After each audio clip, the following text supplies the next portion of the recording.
IPL trophy ಗೆದ್ದ RCB ವಿಜಯೋತ್ಸವದ ವೇಳೆ ಕಾಲ್ತುಳಿತದಿಂದ ಪ್ರಾಣ ಕಳೆದುಕೊಂಡ 11 ಜನ ಆರ್ಸಿಬಿ ಅಭಿಮಾನಿಗಳ ಸ್ಮರಣಾರ್ಥವಾಗಿ ಬೆಂಗಳೂರಿನ ಚಿನ್ನಸ್ವಾಮಿ ಸ್ಟೇಡಿಯಂನ ಹೊರ ಆವರಣದಲ್ಲಿ ನಿರ್ಮಿಸಲಾದ ಸ್ಮಾರಕವನ್ನ ಗೃಹ ಸಚಿವ ಡಾಕ್ಟರ್ ಜಿ ಪರಮೇಶ್ವರ್ ಅವರು ಅನಾವರಣಗೊಳಿಸಿ ಗೌರವ ಸಲ್ಲಿಸಲಾಯಿತು. ಈ ಸಂದರ್ಭದಲ್ಲಿ ಶಾಸಕರಾದ ಎನ್ಎ ಹ್ಯಾರಿಸ್, ವಿಧಾನ ಪರಿಷತ್ ಸದಸ್ಯರಾದ ಡಿಎಸ್ ಅರುಣ್ ಕುಮಾರ್, ಕೆಎಸ್ಸಿಎ ಅಧ್ಯಕ್ಷರಾದ ವೆಂಕಟೇಶ್ ಪ್ರಸಾದ್, ಆರ್ಸಿಬಿ ಸಿಇಒ ರಾಜೇಶ್ ಮೆನನ್, ಬೆಂಗಳೂರು ನಗರ ಪೊಲೀಸ್ ಆಯುಕ್ತರಾದ ಸೀಮಂತ್ ಕುಮಾರ್ ಸಿಂಗ್, ಕೆಎಸ್ಸಿಎ ಪದಾಧಿಕಾರಿಗಳಾದ ಸಂತೋಷ್ ಮೆನನ್, ಸೋಮಸುಂದರ್, ವಿನಯ್ ಮೃತ್ಯುಂಜಯ ಮುಂತಾದವರು ಈ ಸಂದರ್ಭದಲ್ಲಿ ಗೃಹ ಸಚಿವರಾದ ಡಾಕ್ಟರ್ ಜಿ ಪರಮೇಶ್ವರ್ ಅವರು ಏನ್ ಪ್ರತಿಕ್ರಿಯೆ ನೀಡಿದ್ರು ತೋರಿಸ್ತೀವಿ ನೋಡಿ. ಕಳೆದ ವರ್ಷ ಇದೇ ಚಿನ್ನಸ್ವಾಮಿ ಸ್ಟೇಡಿಯಂನಲ್ಲಿ ಆದಂತ ದುರ್ಘಟನೆ ತಮಗೆಲ್ಲರಿಗೂ ಕೂಡ ಗೊತ್ತಿದೆ. ಸುಮಾರು 11 ಜನ ಯುವಕರು ಮತ್ತು ಯುವತಿಯರು ಅವರು ಏನು ಈ ಸೆಲೆಬ್ರೇಷನ್ಸ್ ಆರ್ಸಿಬಿ ಗೆದ್ದ ಪ್ರಯುಕ್ತ ನಡೆದಂಥ ಸೆಲೆಬ್ರೇಷನ್ಸ್ ನೋಡೋದಕ್ಕೆ ಬಂದು ಅವರು ತಮ್ಮ ಪ್ರಾಣವನ್ನು ಕಳ್ಕೊಂಡ್ರು. ಆ ಸಂದರ್ಭದಲ್ಲಿ ಇಡೀ ಕೆಎಸ್ಸಿಎ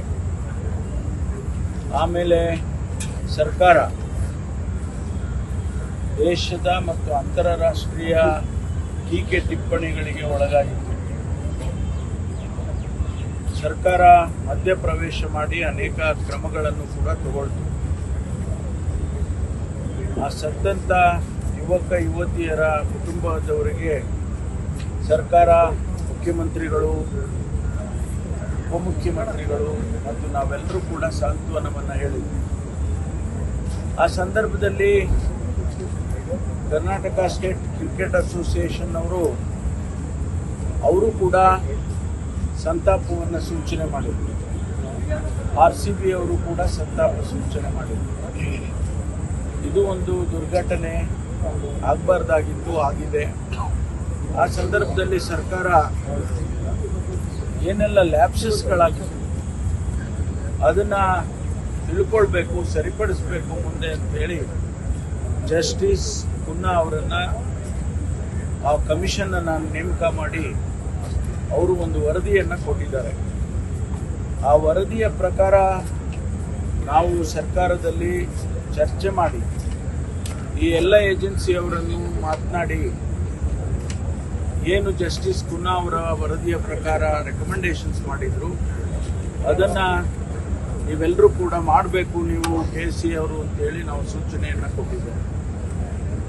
ಆಗ ಅವರು ಲಾಂಗ್ ಟರ್ಮ್ ಮತ್ತು ಶಾರ್ಟ್ ಟರ್ಮ್ ಆ ರೆಕಮೆಂಡೇಶನ್ಸ್ಗಳನ್ನು ಆ ಪ್ರಕಾರ ಮಾಡಿದ್ದಾರೆ. ಇದರ ಜೊತೆಯಲ್ಲಿ ಕೆಎಸ್ಸಿಎ ಅವರಿಗೆ ನಾನು ಅಭಿನಂದನೆಯನ್ನು ಸಲ್ಲಿಸ್ತೇನೆ.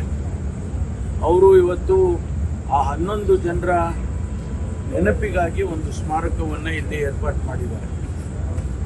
ಅದು ಬಹುಶಃ ಆ ಕಹಿ ನೆನಪನ್ನು ಅವರು ನೆನಪಿಸ್ಕೊಳ್ಳೋದಕ್ಕಾಗಲಿ ಅಥವಾ ಅವರಿಗೆ ಅವರ ಹೆಸರಿನಲ್ಲಿ ಒಂದು ಸಂತಾಪ ಯಾವತ್ತೂ ಕೂಡ ಇರಲಿ ಹಾಗೆ ಅಂತೇಳಿ ಇವತ್ತು ಅವರು ಮಾಡಿದ್ದಾರೆ. ಅವರಿಗೆ ನಾನು ಅಭಿನಂದನೆಯನ್ನು ಸಲ್ಲಿಸ್ತೇನೆ. ಅದೇ ರೀತಿ ಆರ್ಸಿಬಿ ಅವರಾಗ್ಬೋದು ಅಥವಾ ಬೇರೆ ಬೇರೆ ಏಜೆನ್ಸಿಯವರೆಲ್ಲರೂ ಕೂಡ ಸಂತಾಪವನ್ನು ಸೂಚನೆ ಮಾಡಿದ್ದಾರೆ.